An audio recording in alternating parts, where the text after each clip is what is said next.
Juan Ponce de León was a Spanish explorer and conquistador. He became the first governor of Puerto Rico by appointment of the Spanish crown. He led the first known European expedition to La Florida, which he named, and is associated with the legend of the Fountain of Youth, supposed to be in Florida, Spain. Juan Ponce de León was born in the village of Santa Vista de Campos in the northern part of what is now the Spanish province of Valladolid. Although early historians placed his birth in 1460, and this date has been used traditionally, more recent evidence shows he was likely born in 1474. The surname Ponce de León dates from the 13th century. The Ponce de León lineage began with Ponce Velázquez de Cabrera, descendant of Count Bermudo Núñez, and Sancha Ponce de Cabrera, daughter of Ponce Geraldo de Cabrera. Before October 1235, a son of Ponce Vela de Cabrera and his wife Teresa Rodriguez Girón named Pedro Ponce de Cabrera married Aldonza Alfonso, an illegitimate daughter of King Alfonso IX of Leon. The descendants of this marriage added the de León to the patronymic and were known henceforth as the Ponce de León. The identity of his parents is still unknown, but he appears to have been a member of a distinguished and influential noble family. His relatives included Rodrigo Ponce de León, Marquis of Cádiz, a celebrated figure in the Moorish Wars. Ponce de León was related to another notable family, the Núñez de Guzmans, and as a young man he served as squire to Pedro Núñez de Guzman, Knight Commander of the Order of Calatrava. A contemporary chronicler, Gonzalo Fernández de Oviedo y Valdés, states that Ponce de León gained his experience as a soldier fighting in the Spanish campaigns that defeated the Moors in Granada and completed the reconquest of Spain in 1492. Arrival in the New World. Once the war against the Emirate of Granada ended, there was no apparent need for his military services at home, so, like many of his contemporaries, Ponce de León looked abroad for his next opportunity. In September 1493, some 1,200 sailors, colonists, and soldiers joined Christopher Columbus for his second voyage to the New World. Ponce de León was a member of this expedition, one of 200 gentlemen volunteers. The fleet reached the Caribbean in November 1493. They visited several islands before arriving at the primary destination in Hispaniola. In particular, they anchored on the coast of a large island the natives called Boronquén but would eventually become known as Puerto Rico. This was Ponce de León's first glimpse of the place that would play a major role in his future. Historians are divided on what he did during the next several years, but it is possible that he returned to Spain at some point and made his way back to Hispaniola with Nicolas de Ovando. Hispaniola. In 1502 the newly appointed governor, Nicolas de Ovando, arrived in Hispaniola. The Spanish crown expected Ovando to bring order to a colony in disarray. Ovando interpreted this as authorizing subjugation of the native Tainos. Thus, Ovando authorized the Jaragua massacre in November 1503. In 1504, when Tainos overran a small Spanish garrison in Higüey on the island's eastern side, Ovando assigned Ponce de León to crush the rebellion. Ponce de León was actively involved in the Higüey massacre, about which Fray Bartolomé de las Casas attempted to notify Spanish authorities. Ovando rewarded his victorious commander by appointing him frontier governor of the newly conquered province, then named Higüey also. Ponce de León received a substantial land grant which authorized sufficient Indian slave labor to farm his new estate. Ponce de León prospered in this new role. He found a ready market for his farm produce and livestock at nearby Boca de Yuma, where Spanish ships stocked supplies before the long voyage back. to Spain. In 1505 Ovando authorized Ponce de León to establish a new town in Higi, which he named Salvalian. In 1508 King Ferdinand authorized Ponce de León to conquer the remaining Tainos and exploit them in gold mining. Around this time, Ponce de León married Leonora, an innkeeper's daughter. They had 3 daughters and 1 son. The large stone house Ponce de León ordered built for his growing family still stands today near the city of Salvalian de Higi, Puerto Rico. As provincial governor, Ponce de León had occasion to meet with the Tainos who visited his province from neighboring Puerto Rico. They told him stories of a fertile land with much gold to be found in the many rivers. Inspired by the possibility of riches, Ponce de León requested and received permission from Ovando to explore the island. His first reconnaissance of the island is usually dated to 1508, but there is evidence that he had made a previous exploration as early as 1506. This earlier trip was done quietly because the Spanish crown had commissioned Vicente Yanez Pinzon to settle the island in 1505. Pinzon did not fulfill his commission and it expired in 1507, leaving the way clear for Ponce de León. His earlier exploration had confirmed the presence of gold and gave him a good understanding of the geography of the island. In 1508, Ferdinand II of Aragon gave permission to Ponce de León for the first official expedition to the island, which the Spanish then called San Juan Bautista. This expedition, consisting of about 50 men in one ship, left Hispaniola on July 12, 1508 and eventually anchored in San Juan Bay, near today's city of San Juan.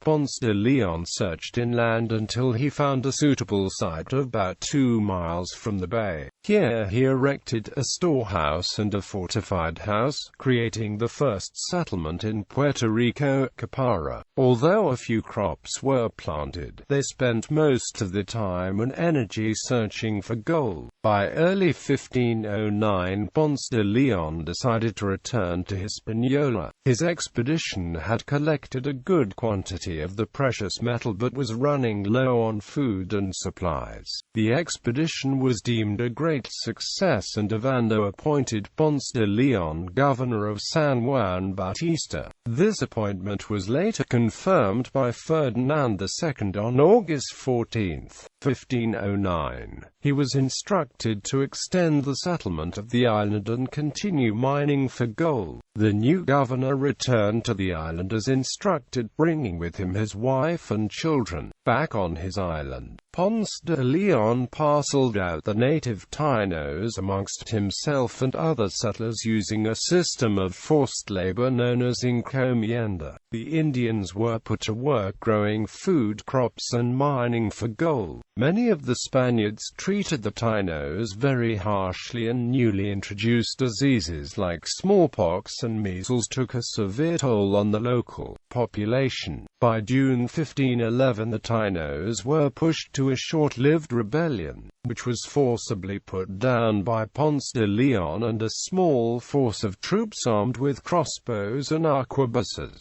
Even as Ponce de León was settling the island of San Juan, significant changes were taking place in the politics and government of the Spanish West Indies. On July 10, 1509, Diego Colon, the son of Christopher Columbus, arrived in Hispaniola as acting viceroy, replacing Nicolas de Ovando. For several years Diego Colon had been waging a legal battle over his rights to inherit the titles and privileges granted to his father. The crown regretted the sweeping powers that had been granted to Columbus and his heirs and sought to establish more direct control in the New World. In spite of the crown's opposition, Colon prevailed in court and Ferdinand was required to appoint him viceroy. Although the courts had ordered that Ponce de León should remain in office, Colon circumvented this directive on October 28, 1509 by appointing Juan Cerón Chief Justice and Miguel Diaz Chief Constable of the island, effectively overriding the authority of the governor. This situation prevailed until March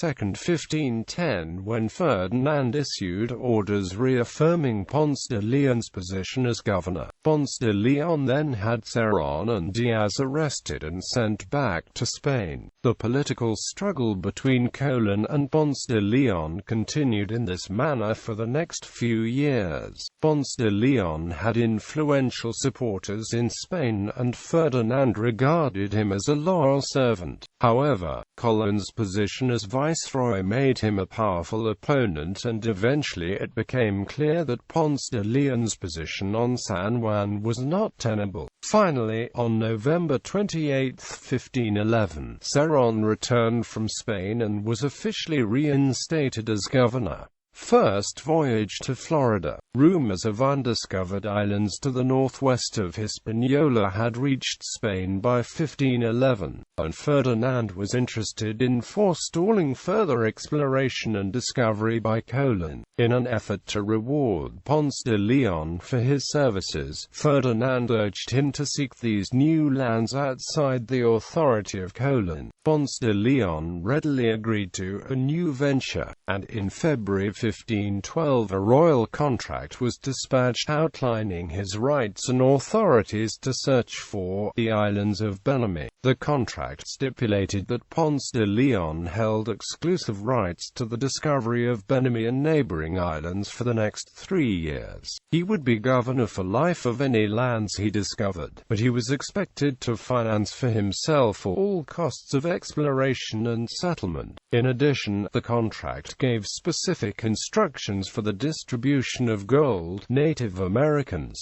and other profits extracted from the new lands. Notably, there was no mention of a rejuvenating fountain. Ponce de León equipped 3 ships with at least 200 men at his own expense and set out from Puerto Rico on March 4, 1513. The only near-contemporary description known for this expedition comes from Antonio de Herrera y Tordesillas, a Spanish historian who apparently had access to the original ship's logs or related secondary sources, from which he created a summary of the voyage published in 1601. The brevity of the account and occasional gaps in the record have led historians to speculate and dispute many details of the voyage. The 3 ships in this small fleet were the Santiago, the San Cristobal, and the Santa Maria de la Consolación. Antón de Alaminos was the chief pilot. He was already an experienced sailor, and would become one of the most respected pilots in the region. After leaving Puerto Rico, they sailed northwest along the great chain of Bahama Islands, known then as the Lucayos. On March 27, Easter Sunday, they sighted an island that was unfamiliar to the sailors on the expedition, because many Spanish seamen were acquainted with the Bahamas, which had been depopulated by slaving ventures. Some scholars believe that this island was actually Florida, as it was thought to be an island for several years after its formal discovery. Other scholars have speculated that this island was one of the northern Bahama Islands, perhaps Greater Baco. For the next several days the fleet crossed open water until April 2, 1513, when they sighted land which Ponce de León believed was another island. He named it La Florida in recognition of the verdant landscape and because it was the Easter season, which the Spaniards called Pascua Florida. The following day they came ashore to seek information and take possession of this new land. The precise location of the landing on the Florida coast has been disputed for many years. Some historians believe it occurred at St. Augustine, others prefer a more southern landing at a small harbor now called Ponce de León Inlet, but many now agree that Ponce came ashore even farther south near the present location of Melbourne Beach. The latitude coordinate recorded in the ship's log closest to the landing site, reported by Herrera, was 30 degrees 8 minutes, most likely exaggerated to reinforced land claims to justify the removal of French Protestants nearly 50 years later. This sighting was recorded at noon the day before with either a quadrant or a mariner's astrolabe, and the expedition sailed north for the remainder of the day before anchoring for the night and rowing ashore the following morning. This latitude corresponds to a spot north of St. Augustine between what is now the Guantanamo Matanzas National Estuarine Research Reserve and Pontevedra Beach. After remaining in the area of the first landing for about 5 days, the ships turned south for further exploration of the coast. On April 8 they encountered a current so strong that it pushed them backwards and forced them to seek anchorage. The tiniest ship, the San Cristobal, was carried out of sight and lost for 2 days. This was the first encounter with the Gulf Stream where it reaches maximum force between the Florida coast and the Bahamas. Because of the powerful boost provided by the current, it would soon become the primary route for eastbound ships leaving the Spanish Indies bound for Europe. They continued down the coast, hugging the shore to avoid the strong head current. By May 4 the fleet reached a named Biscayne Bay and took on water at an island they named Santa Marta and explored the Tequesta Miami Mound town, at the mouth of the Miami River.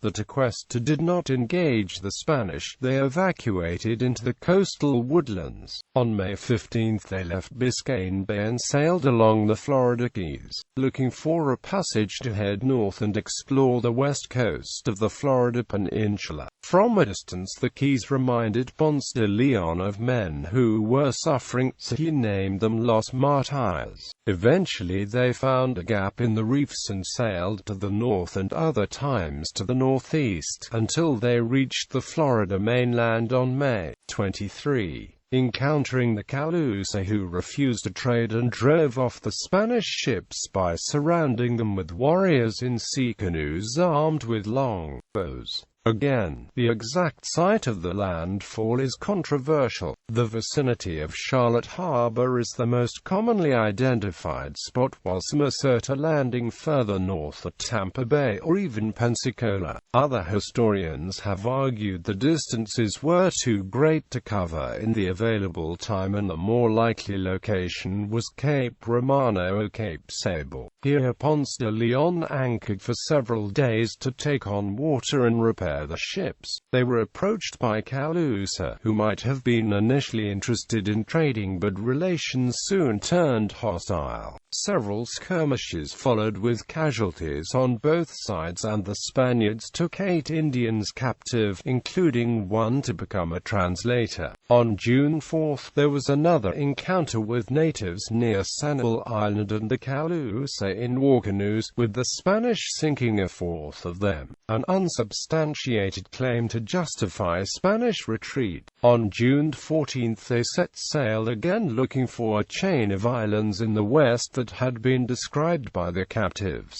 They reached the Dry Tortugas on June 21.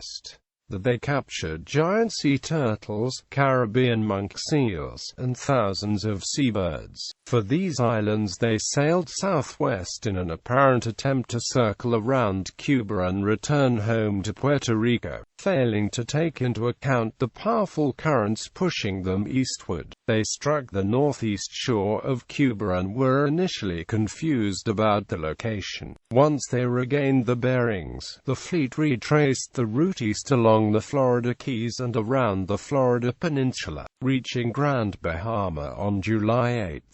They were surprised to come across another Spanish ship piloted by Diego Mirullo, who was either on a slaving voyage or had been sent by Diego Colon to spy on Ponce de León. Shortly thereafter Mirullo's ship was wrecked in a storm and Ponce de León rescued the stranded crew. From here the little fleet disbanded. Ponce de León tasked the Santa Maria with further exploration while he returned home with the rest of crew. Ponce de León reached Puerto Rico on October 19 after having been away for almost 8 months. The other ship, after further explorations, returned safely on February 20, 1514. Although Ponce de León is widely credited with the discovery of Florida, he almost certainly was not the first European to reach the peninsula. Spanish slave expeditions had been regularly raiding the Bahamas since 1494, and there is some evidence that one or more of these slavers made it as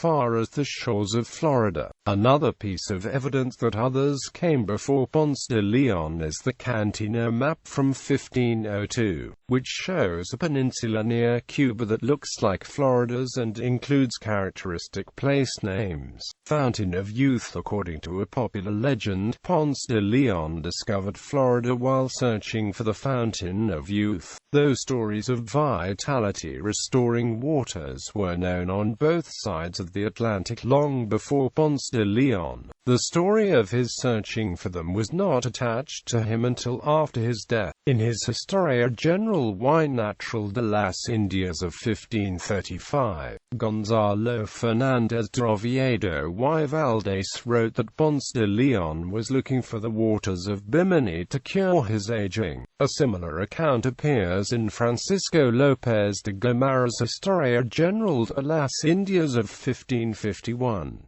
Then in 1575, Hernando de Escalante Fontaineda, a shipwreck survivor who had lived with the Native Americans of Florida for 17 years, published his memoir in which he locates the waters in Florida, and says that Ponce de León was supposed to have looked for them there, though Fontaineda doubted that Ponce de León had really gone to Florida looking for the waters. The account was included in the Historia General de los Hechos de los Castellanos of Antonio de Herrera y Tordesillas of 1615.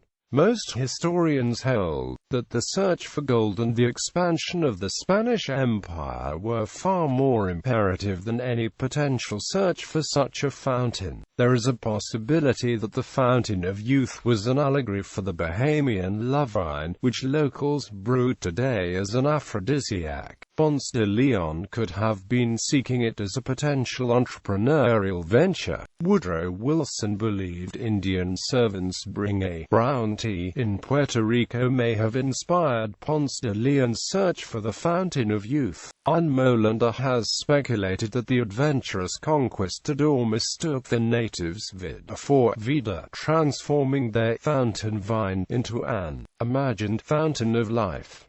Between voyages, upon his return to Puerto Rico, Ponce de León found the island in turmoil. A party of Caribs from a neighboring island had attacked the settlement of Capara, killed several Spaniards and burned it to the ground. Ponce de León's own house was destroyed and his family narrowly escaped. Colon used the attack as a pretext for renewing hostilities against the local Taino tribes. The explorer suspected that Colon was working to further undermine his position on the island and perhaps even to take his claims for the newly discovered Florida. Ponce de León decided he should return to Spain and personally reported the results of his recent expedition. He left Puerto Rico in April 1514 and was warmly received by Ferdinand when he arrived at court in Valladolid, where he was knighted and given a personal coat of arms, becoming the first conquistador to receive these honors. He also visited Casa de Contratación in Seville, which was the central bureaucracy and clearinghouse for all of Spain's activities in the New World. The Casa took detailed notes of his discoveries and added them to the Padrón Real, a master map which served as the basis for official navigation charts provided to Spanish captains and pilots.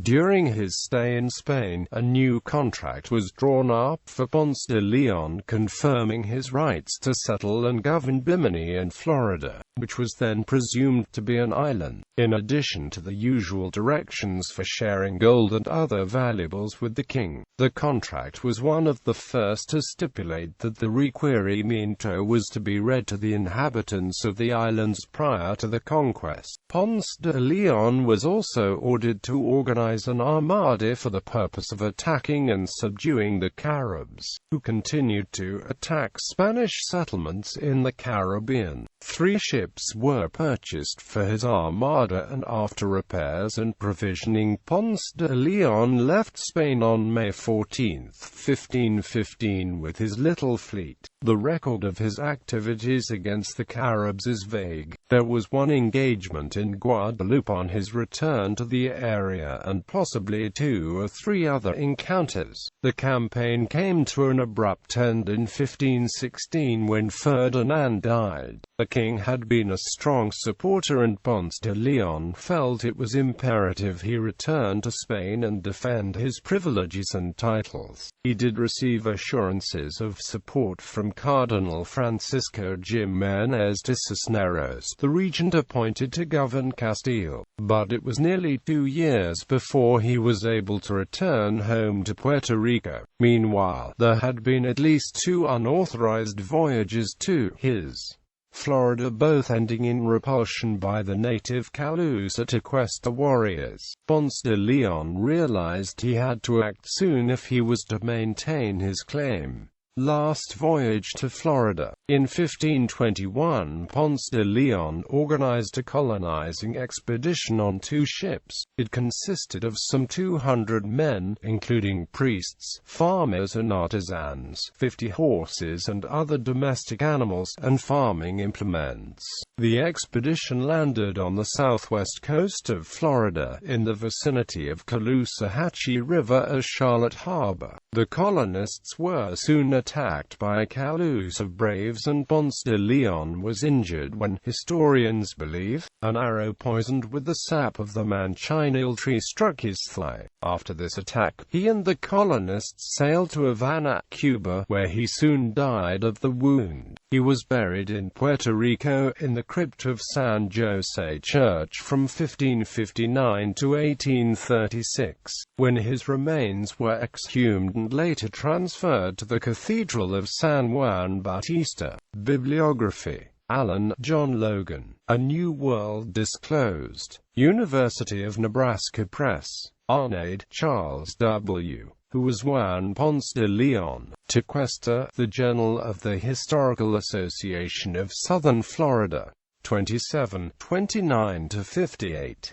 Davis, T. Frederick. History of Juan Ponce de León's Voyages to Florida. Source Records. Florida Historical Society Quarterly. V. 14-1. Fusen, Robert H. Juan Ponce de León and the Discovery of Puerto Rico and Florida. MacDonald and Amp. Woodward Publishing Co. Kessel, John L. Spain in the Southwest, A Narrative History of Colonial New Mexico, Arizona, Texas, and California. University of Oklahoma Press. Lawson, Edward W. The Discovery of Florida and its Discoverer Juan Ponce de León. Reprint, Kessinger Publishing. Marley, David. Wars of the Americas, A Chronology of Armed Conflict in the Western Hemisphere. ABC Clio. Morrison, Samuel Eliot. The European Discovery of America, The Southern Voyages. Oxford University Press. Peck, Douglas D. Ponce de León and the Discovery of Florida, The Man, the Myth, and the Truth. Pogo Press. Salazar y Acha, Jamida, Una Familia de la Alta Edad Media, Los Velas y su Realidad Histórica. Estudios Genealógicos y Heráldigos, Madrid. Asociación Española de Estudios Genealógicos y Heráldigos. ISBN 8439835914. Torres Severe Quinones de León. Margarita Cecilia. Linajes Nobiliarios de León y Castilla. Siglos IX13. Salamanca. Junta de Castilla y León. Consejería de Educación y Cultura. ISBN 8478467815. Turner, Samuel P. The Caribbean World of Juan Ponce de León and His Discovery of Florida. Paper presented at the Cultural Florida Conference, May 3–6, St. Augustine, Florida. The Van Middeldag, R.A. The History of Puerto Rico. D. Appleton & Co. Weddell, Robert S. Spanish Sea, the Gulf of Mexico in North American Discovery, 1500–1685. Texas A&M University Press. Herbelman, Charles, ed. Juan Ponce de León, Catholic Encyclopedia, New York, Robert Appleton Company.